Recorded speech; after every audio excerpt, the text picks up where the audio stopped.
Sa LIS po, hindi nyo po problema yan. Di po ba, no?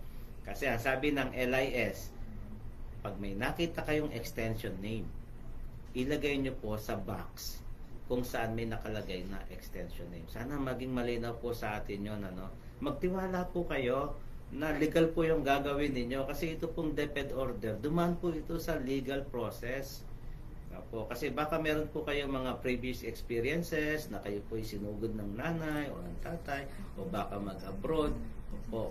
Pagka ganun po na ganun mga cases, idaan nyo po sa legal, i-consulta nyo po kasi ito pong policy bago po ito inilabas, mahigit sa 10 abogado po sa legal strand ang nagre-review po ng mga policy po. Kaya pag sinabi po ng policy na yan ay ilagay sa box ng extension name at kapag iyan ay ipinrint na, huwag nyo na pong baguhin. Opo. Pagdating naman po sa nakikita ninyong sample ng certificate, ayan, may makikita kayo sample ng certificate.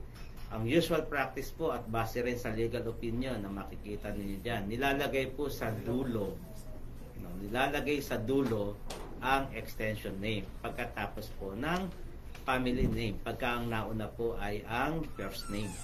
Ganyan po, no?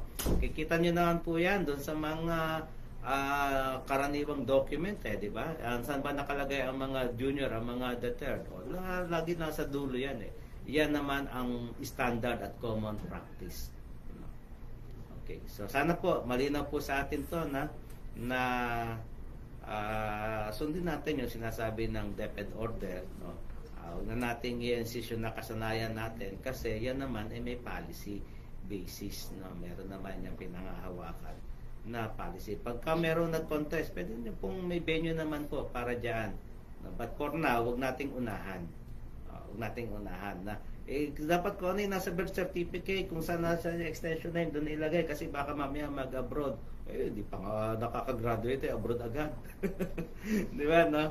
Doon muna tayo sa policy. Doon muna sundin natin. Para hindi rin po magulo yung mga teacher kasi pag pina-adjust nyo po yan, tapos wala naman po kayong legal basis, magkakagulo lang, mapapagod lang sila. Ayan po, Sir Jonas. Thank you po.